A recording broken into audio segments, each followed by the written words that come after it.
नमस्कार दोस्तों, स्वागत है आपका आज के इस नए वीडियो में। मैं बात कर रहा हूँ CTET 2024। ये जो फॉर्म है दोस्तों, ये फॉर्म आपको आ चुका है और इसका फॉर्म का जो फिलअप करने का प्रोसेस है वो आपको मैं बताने वाला हूँ।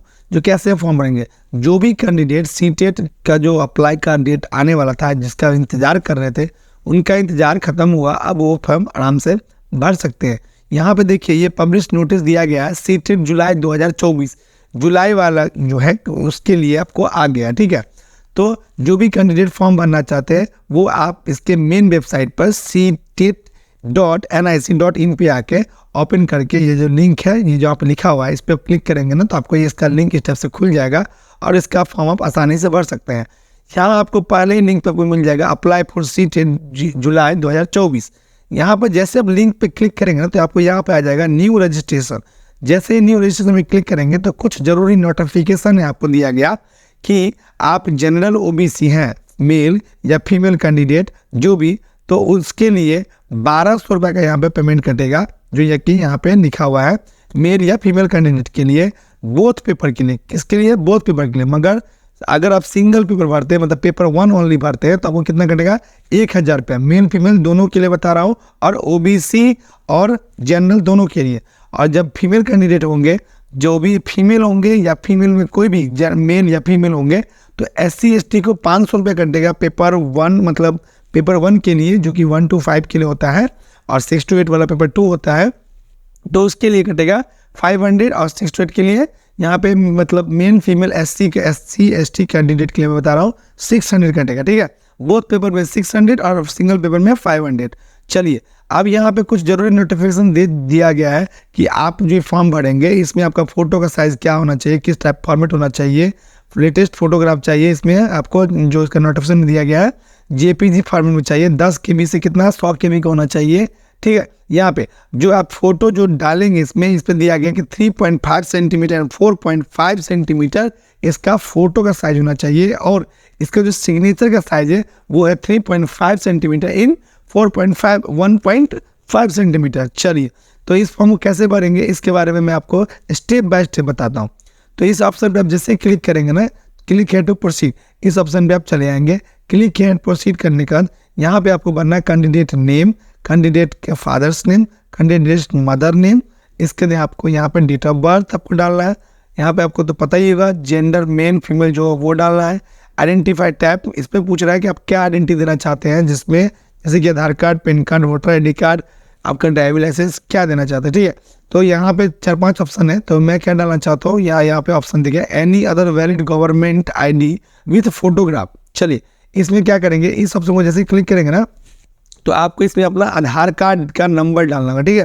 तो आधार कार्ड भी हर फॉर्म के लिए अच्छा रहता है, तो आप आधार कार्ड का नंबर डालिए, इससे फॉर्म भर सकते हैं। अगर आपके पास आधार कार्ड नहीं है तो और भी ऑप्शन यहाँ पे दिया गया है, जो भी ऑप्शन आपको सही लगे इस पर आप देख के भर सकते हैं। इसके बाद यहाँ पर ध्यान दीजिएगा, यहाँ पर लिखा है प्रीमिस नंबर नेम, ठीक है, सब लोकेलिटी ऑप्शन। यहाँ पे क्या भरना है आपको? एड्रेस भरना है। प्रीमिस का मतलब यहाँ पे होता है परिसर का नाम, ठीक है, परिसर का नाम। तो आप इस पर जैसे कि कोई मोहल्ला में रहते हैं ना आप, तब क्या लिखेंगे यहाँ पे एट, जो मोहल्ला में रहते हैं एट, जैसे रोहिलागंज एट मोहल्ला, क्या कहते हैं आपको दिल्ली, मतलब जो एक एड्रेस है, मैं एड्रेस बताऊँ, जैसे मोहल्ला का नाम है कुछ भी, दल सिंह सराय, कुछ भी एड्रेस है वो आपको क्या करना है यहाँ पे एट, जैसे मोहल्ला का नाम है रोहिलागंज, चलिए एट रोहिलागंज पोस्ट आपको यहाँ पे डाल देना है, यहाँ पे PS डाल देना है, ठीक है। उसके बाद यहाँ पे आपको सेलेक्ट जो है, जो आपका मतलब कंट्री है वो सेलेक्ट कर लेना है, स्टेट सेलेक्ट कर लेना है। इसके बाद आपको यहाँ पर डिस्ट्रिक्ट सेलेक्ट कर लेना है। इसका यहाँ पर आपका पिन कोड डाल देना है। कन्फर्म ईमेल डालना है, आपको 2 बार ईमेल डालना है, एक बार ईमेल इसमें और एक बार इसमें, मोबाइल नंबर भी इसमें, एक बार इसमें। दोस्तों एक बात ध्यान दीजिएगा, आप लोग जो ईमेल ID डालिएगा वो ऐसा ईमेल ID डालिएगा जो उस पर OTP आसानी से चला जाए, क्योंकि OTP गिनने में थोड़ा समय लग जाता है। तो OTP के लिए सही ईमेल डालेंगे, नहीं तो आपको फॉर्म भरने का दिक्कत होगा OTP के कारण, ठीक है।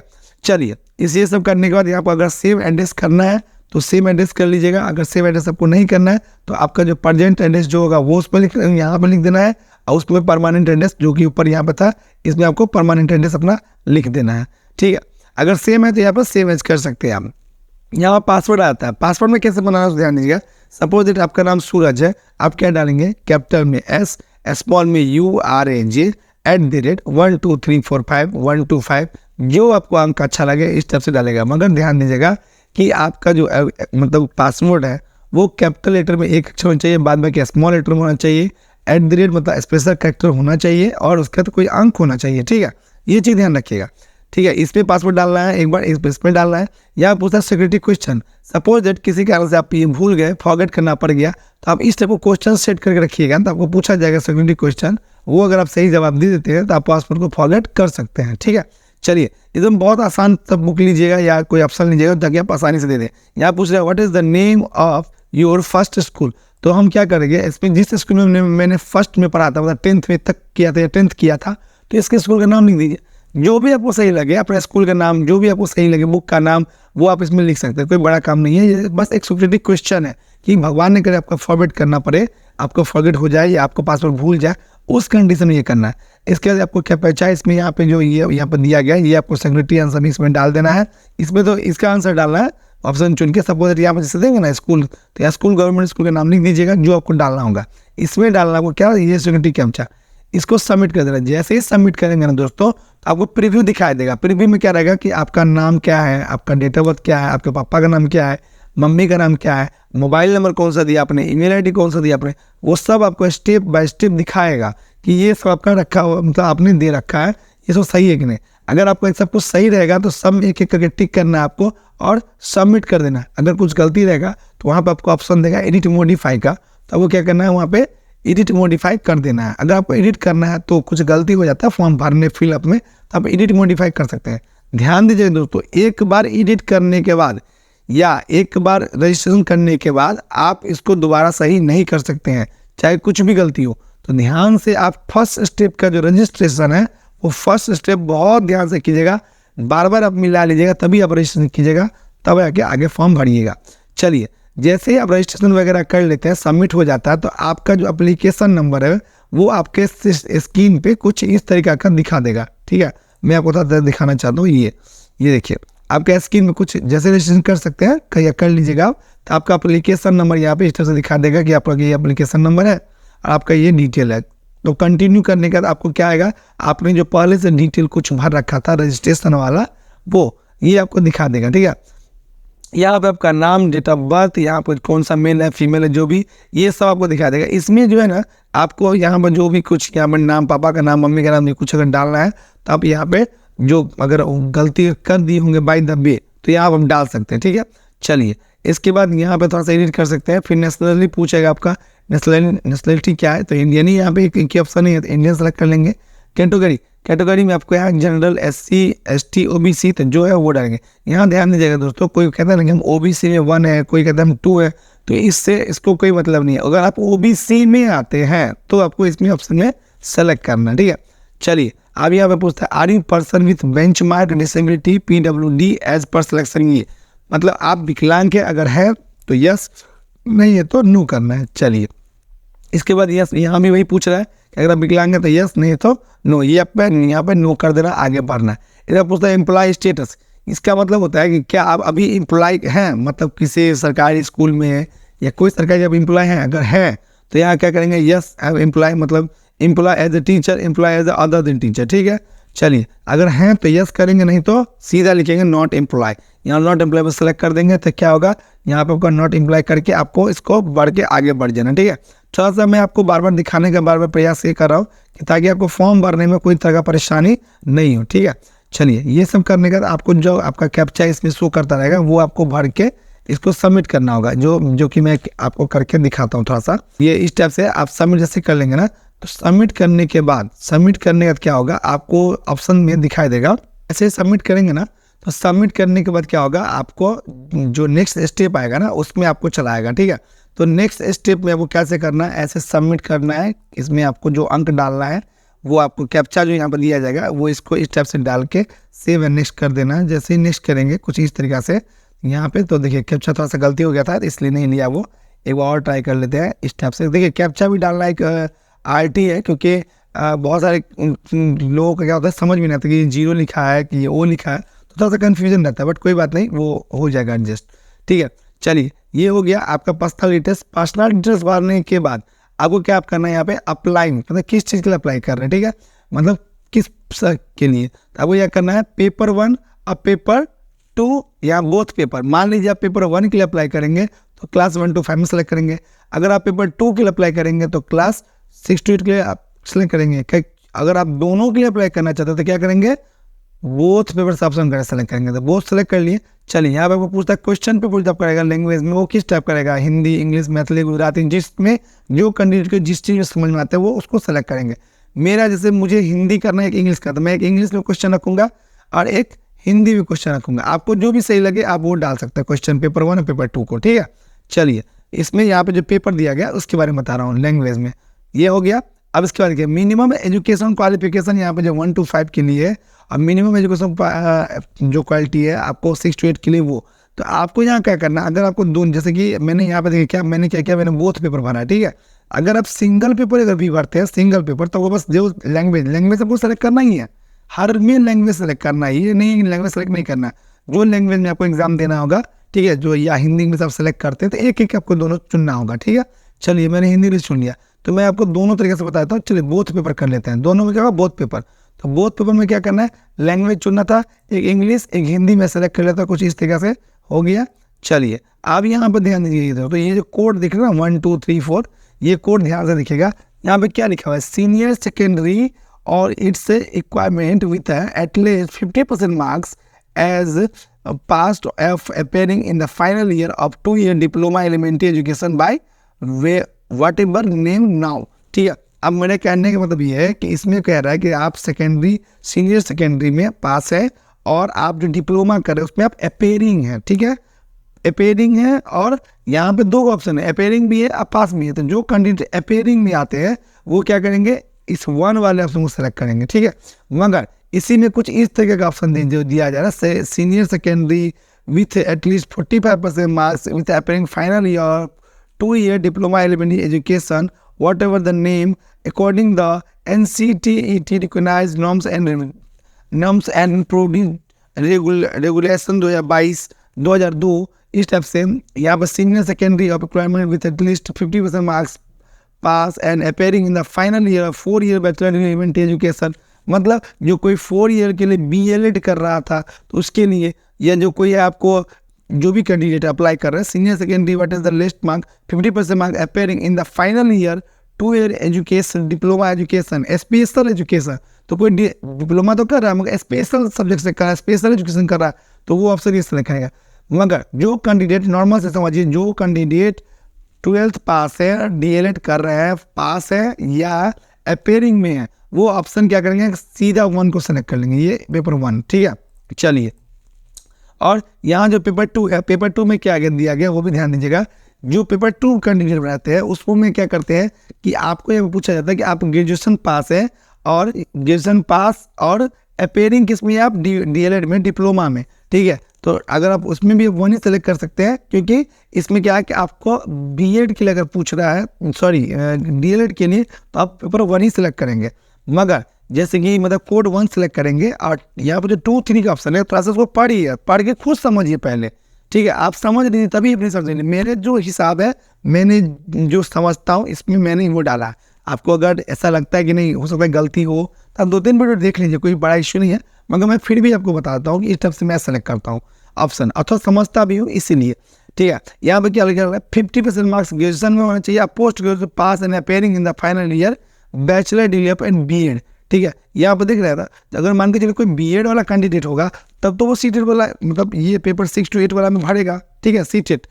अगर नहीं कोई BEd वाला कैंडिडेट होगा तो वो इसमें क्यों भरेगा, तब तो वो डिप्लोमा वाला भरेगा, ठीक है। जो कोई ऐसा कैंडिडेट होगा जो BEd भी कंप्लीट होगा, DLED भी कंप्लीट होगा, तो वो दोनों ऑप्शन बढ़ेगा। मान लीजिए कोई ऐसा कैंडिडेट DLED कर चुका है, वो BEd कर रहा था या BEd कर रहा है, BEd में अपेयरिंग है या BEd पास है, तो ऐसा भी कैंडिडेट कोई होगा तो वो उस ऑप्शन में वैसे में सेलेक्ट करेंगे। चलिए ठीक है, तो यहाँ पे इस तरह से ऑप्शन आ गया। तो जो भी कैंडिडेट जिस टाइप से कैंडिडेट होंगे वो इस तरीके से अपना पढ़ के इस ऑप्शन में 1 2 3 4 5 जो उनका ऑप्शन है वो उसको देख के पढ़ेंगे, समझेंगे, उसके बाद सेलेक्ट करेंगे। मेरा जैसे है सीधा सीधा मैं सिंपल बता रहा हूँ, ग्रेजुएशन पास है, अपेयरिंग है, तो ग्रेजुएशन में पास हो और DLED में मेरा अपेयरिंग है, तो मैं क्या करूँगा, इसमें भी 1 को ही सेलेक्ट करूँगा, ठीक है। अब 1 सब्जेक्ट करने का क्या होता है, यहाँ पे ऑप्शन देता है कि आप जो कर रहे हैं इस पर क्या सब्जेक्ट रहेगा आपका, मैथमेटिक्स एंड साइंस या सोशल साइंस, ठीक है। इसमें, तो आप क्या करेंगे, सोशल साइंस है तो सोशल साइंस, और ये मैथमेटिक्स एंड साइंस है तो मैथमेटिक्स साइंस, जो आपका ऑप्शन रहेगा तो आप सेलेक्ट करेंगे। मेरा सोशल साइंस है, मैं सोशल साइंस सेलेक्ट कर लेता हूँ। अब यह क्या है, क्वालिफाइंग एग्जाम। अगर मैंने क्या बोला, अगर आपका DLED है तो DLED वाला ऑप्शन में यहाँ पे इस सेलेक्ट करेंगे। B.Ed भी आपका तो इस ऑप्शन में सेलेक्ट करेंगे। अगर B.Ed नहीं तो इसमें नहीं सेलेक्ट करेंगे, ठीक है। चलिए मैंने DLED सेलेक्ट कर लिया। अब यहाँ पे एग्जाम सिटी चॉइस है, जैसे आपका पहला ऑप्शन बिहार होना है तो बिहार में डालना है, दूसरा आपका जो बिहार में कहाँ डालना है, बेगूसराय डाल दिए। जो मेरा ऑप्शन है, मेरा मन है, मैं उस टाइप से डाल के आपको दिखाना चाहता हूँ, बस समझाने के लिए मैं फ़ोन मैसेज ये पे आपको दिखा रहा हूँ, ठीक है। एक एक करके मैं ऑप्शन सेलेक्ट कर लिया, और ऑप्शन सेलेक्ट करने के बाद क्या करना है, इस टाइप से सेलेक्ट कर लिया, और आपका जो कैप्चा है, जो नीचे कैप्चा बार बार इसमें दिया रहता है, उसको इस तरीके से डाल देना है और सेव एंड नेक्स्ट। तो क्या होगा, आपका नेक्स्ट स्टेप में चला गया। जैसे ही नेक्स्ट स्टेप पे आता है, जैसे ही सेव एंड नेक्स्ट करेंगे ना, तो आपको यहाँ पे पूछ देगा कि आपका जो है पास का जो क्वालिफिकेशन है वो क्या है, ठीक है। पास है तो पास में सेलेक्ट करेंगे, और अपेयरिंग है तो अपेयरिंग सेलेक्ट करेंगे, ठीक है। मेरा अपेयरिंग है तो मैंने क्या किया, अपेयरिंग में सेलेक्ट कर दिया। इसके बाद आपको पूछ रहा है यहाँ पे जो कब आप मतलब अपेयरिंग है, तो आप 22 में अपेयरिंग है, 24 में है, 23 में, जो भी है। मैं 24 में अपेयरिंग है तो अपेयरिंग को सेलेक्ट कर लिया। अब यहाँ पे आपका स्ट्रीम पूछ रहा है, तो स्ट्रीम एक ही ऑप्शन यहाँ पर देगा आपको, तो वही सेलेक्ट करना है। बोर्ड यूनिवर्सिटी का यहाँ पर नाम पूछेगा, तो पहले आप क्या कर लीजिएगा, यहाँ पे इस पर क्लिक करके पहले यहाँ पर सर्च कर लीजिएगा जो आपका नाम होगा, ठीक है। जो भी मतलब आपका DLED का संस्थान होगा उसका नाम ऑप्शन सेलेक्ट कर लीजिएगा, चुन लीजिएगा। अगर आपको आसानी से मिल जाता है तो ठीक है, नहीं मिलता तो कोड, जो आपके स्कूल कॉलेज का जो कोड होगा वो कोड डाल के चेक कर लीजिएगा। उससे भी अगर आपको नहीं मिले तो घबराना नहीं है, सिंपल सा ट्रिक है। आपको क्या करना, सीधा नीचे आ जाना, यहाँ पे अदर का ऑप्शन, अदर जैसे ही लिखेंगे ना, तो यहाँ पे आपको ऑप्शन खुल जाएगा कि आप मतलब किस कॉलेज से, कौन सा यूनिवर्सिटी पढ़ता है, ये सब, ठीक है। तो यहाँ पे क्या करना है, यहाँ आपका बोर्ड या यूनिवर्सिटी का नाम इस पर लिख देना है। अगर आप अदर है तो सपोज दैट आप यहाँ से आप भीमराव अम्बेडकर यूनिवर्सिटी से, तो यहाँ पे क्या लिखेंगे, भीमराव अम्बेडकर, ठीक है। इस तरह से ऑप्शन सेलेक्ट कर लिए, यहाँ लिख लिए, और यहाँ पे क्या लिखना होगा, आपका इंस्टीट्यूट का पिन कोड। तो जो इंस्टीट्यूट जहाँ से आप पास किए होंगे वहाँ से उसका जो इंस्टीट्यूट का पिन कोड होगा वो आपको वहाँ का डाल देना होगा, ठीक है। ये यहाँ पे, और अगर आप यहाँ पे अगर पास है, सपोज दैट यहाँ पे मैं पास में सेलेक्ट करता हूँ, तो पास में क्या होगा, यहाँ पे मुझे डिटेल भरना होगा कि मैं कब पास आउट हूँ, कितना नंबर था। इस टाइप से आपको पासिंग का सब कुछ पूछेगा, स्ट्रीम टेस्ट जो है वो सब आपको पूछेगा। चलिए मैंने 23 में ऑप्शन पास हुई, यहाँ पर ऑप्शन चुन लिया। तो आपको यूनिवर्सिटी जैसे मैंने नाम बताया, नाम अगर आ जाता आसानी से तो ठीक है, नहीं आता तो आप अदर ऑप्शन चूज कर सकते हैं। इसका रिजल्ट मोड आपको पूछ लेगा, परसेंटेज में कि CGP में था, यहाँ परसेंटेज ऑप्शन देगा तो परसेंटेज सेलेक्ट कर लेंगे। इसके यहाँ पे आपको सीधा यहाँ पे ऑप्शन आ जाएगा कि कितना नंबर था, ये सब चीज़ आपको पूछना, total marks, obtain marks, institute pin code, तो ये सब ऑप्शन आपको आ जाएगा अगर आप DLED पास होंगे तो। अगर आप नहीं पास है, अपेयरिंग है, तो क्या करना है आपको, अपेयरिंग है आपको ये टोटल मार्क्स कितना का एग्जाम हुआ ये पूछ रहा है, ऑब्टेन मार्क्स मतलब कितना आया, ठीक है। परसेंटेज अपने आप बढ़ा जाएगा, इंस्टीट्यूट पिन कोड वो तो आपको डालना ही है। यहाँ पूछता जो आपका रिजल्ट का मोड था वो क्या था, परसेंटेज में, CGP में, तो परसेंटेज में था तो परसेंटेज सेलेक्ट कर लेंगे। मैंने फिर बताया कि मैं अपेयरिंग में था तो मैं क्या किया, अपेयरिंग में सेलेक्ट करके यहाँ पे आगे बढ़ूंगा इस टाइप से, और यहाँ पर जो कैप्चा का ऑप्शन है वो मैं यहाँ डाल दूंगा। बस बहुत सिंपल सा है, कोई बड़ा सा काम नहीं है इसमें। मैं एक बार इसको सेलेक्ट करता, क्योंकि मैंने जब दूसरा बार ऑप्शन सेलेक्ट किया था तो थोड़ा बैक हो गया था ना, तो इसको सेलेक्ट कर लेता तभी वो आगे नेक्स्ट होगा। इस टाइप से मैं क्या किया, अदर या जो भी मेरा यूनिवर्सिटी है उधर सपोज दैट मेरा नहीं मिल रहा था ना, तो मैं क्या कर दिया, यहाँ पे मैं क्लिक करके दिखाता हूँ आपको। ये इस टाइप से मैं नीचे करता हूँ, अदर का ऑप्शन सेलेक्ट करता हूँ, और जो भी यूनिवर्सिटी का नाम है, मान लीजिए BRABU या LNMU, जिस बोर्ड से है मेरा DLED, ठीक है।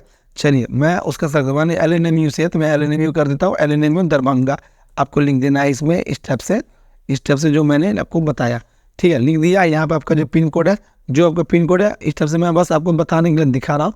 अपने पिन कार्ड जो आपका होता है वो अपने डाल देना है। ये पिन कार्ड डालने के बाद जो आपका यहाँ पे कैप्चा नीचे शो कर रहा है वो आपको डाल देना है इस टाइप से, और इसके बाद जैसे कैप्चा डालेंगे सेव एंड नेक्स्ट, बस इस पर कुछ ज़्यादा नहीं करना। अब इसके बाद बस फाइनल हो गया दोस्तों, आपको ज़्यादा बड़ा काम नहीं करना। यहाँ पे फोटो और यहाँ पे सिग्नेचर, फोटो सिग्नेचर में ध्यान देना दोस्तों। फोटो सिग्नेचर जो है इसमें क्या करना है कि यहाँ पे दो चीज़ का ऑप्शन है, या तो आप फोटो जो अपलोड करते हैं, सपोज दैट कोई भी फोटो सेलेक्ट कर लीजिए, डाउनलोड में जाके जो भी मेरा मालूम ये फोटो है, ठीक है, सेलेक्ट करें तो क्या होता है यहाँ पे वो दिखाता है कि आपका जो फोटो का साइज कितना चाहिए, वेट होना चाहिए 140 और हाइट जो होना चाहिए वो 180। अगर ऐसे समझ में आता तो ठीक है, नहीं तो डिक्लेरेशन में पहले ही दे दिया गया था कि आपका जो फोटो का साइज है वो 3.5 सेंटीमीटर एंड 4.5 सेंटीमीटर होना चाहिए। मान लीजिए आप इमेज रिसाइज करेंगे तो उसमें क्या लिखना है, मतलब वेट आपका 3.5 सेंटीमीटर एंड 4.5 सेंटीमीटर, जो कि एक पासपोर्ट साइज है, ठीक है। वो ऑप्शन आपको सेलेक्ट कर देना है जब आपको फोटो अपलोड करना है, ठीक है। तो वो ऑप्शन सेलेक्ट करके आप फोटो को आराम से अपलोड कर सकते हैं, कोई इसमें बड़ा साइज को आपको नहीं आने वाला। फोटो अपलोड करने के बाद आपको आ जाएगा सिग्नेचर। सिग्नेचर में भी क्या है, जिस तरह से सिग्नेचर अपलोड करेंगे, जो भी आपको सिग्नेचर अपलोड करना है, यहाँ पे जो भी आपका सिग्नेचर होगा, मान के चलिए बस आपको दिखाने के लिए था सा मैं आगे पीछे कर रहा था, जो भी सिग्नेचर है वो आप सेलेक्ट कर लेंगे। अपना सिग्नेचर सेलेक्ट करने के बाद इसमें अपलोड कर देंगे। दोनों अपलोड जैसे करेंगे तो आ जाएगा फाइनल सबमिट। फाइनल सबमिट जैसे कीजिएगा ना दोस्तों, तो फाइनल सबमिट करने के बाद एक OTP जाएगा आपको। फाइनल सबमिट के जो कीजिएगा तो आपको ये दिखाएगा कि आप जितना डिटेल भरे वो सब सही है कि गलत है। टोटल डिटेल को पहले आप मिला लीजिएगा और जब फाइनल कीजिएगा ना तो आपको एक OTP ईमेल को वेरीफाई करने वाला जाएगा, जो ईमेल आपने पहले डाला था, क्योंकि मोबाइल तो पहले ही वेरीफाई हो गया, अब आएगा ईमेल वेरीफाई। तो ईमेल वेरीफाई करने के लिए ईमेल पर OTP थोड़ा लेट भी जा रहा है, तो कोई बड़ा सा इशू नहीं है। ये ईमेल वेरीफाई करेगा, आपका जो भी डिटेल भरा है अपने वो प्रीव्यू करवा देगा आपको। प्रीव्यू करने के बाद आप पहले डिटेल देख लीजिए, कुछ गलती होगा तो आप बैक होके एडिट कर सकते हैं, फिर सेव करके नेक्स्ट आगे बढ़ सकते हैं। और जब आपका डिटेल पूरा सही होगा, पूरा डिटेल क्लियर हो जाएगा, फोटो अपलोड हो जाएगा, सिग्नेचर अपलोड हो जाएगा और मेल भी आपका अपडेट हो जाएगा, मेल से पासवर्ड से हो गया, मेल भी वेरीफाई हो जाएगा। उसके बाद पूरा सबमिट कर दीजिएगा। यहाँ पर आपको पेमेंट का ऑप्शन आ जाएगा और पेमेंट करने के बाद जो आपको ऑप्शन आएगा, मतलब पेमेंट हो जाएगा, यहाँ पर आपको ऑप्शन देगा कि आप क्या चीज़ से पेमेंट करना चाहते हैं, कार्ड से, डेबिट कार्ड से, क्रेडिट कार्ड से, ऑनलाइन UPI के थ्रू। तो आप लोग क्या कीजिएगा ना, UPI के थ्रू सेलेक्ट कीजिएगा। मतलब QR कोड का आप ऑप्शन दे रहा होगा, QR कोड सेलेक्ट कर लेना है। जैसे QR कोड सेलेक्ट करेंगे तो आपको पेमेंट का ऑप्शन दिखा देगा कि कैसे पेमेंट करना है। वो पेमेंट अपना सेलेक्ट कर लेना आपको, और पेमेंट सेलेक्ट करने के बाद उसको ऑनलाइन पेमेंट कर दीजिए। जैसे पेमेंट करेंगे कंफर्म हो जाएगा, आपको डाउनलोड प्रिंट का आपको PDF ऊपर में ओपन होकर आ जाएगा, आप अपना PDF डाउनलोड कर लीजिए। इस तरीके से आप आसानी से फॉर्म भर सकते हैं।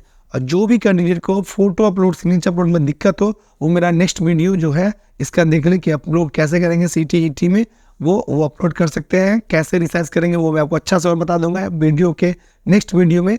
और अगर किसी भी कैंडिडेट को फॉर्म भरने में कहीं पर दिक्कत आए तो आप मुझे कमेंट कीजिए, मैं आपको उसका रिप्लाई दूंगा कि आपको फॉर्म में क्या भरना है, कहाँ भरना है।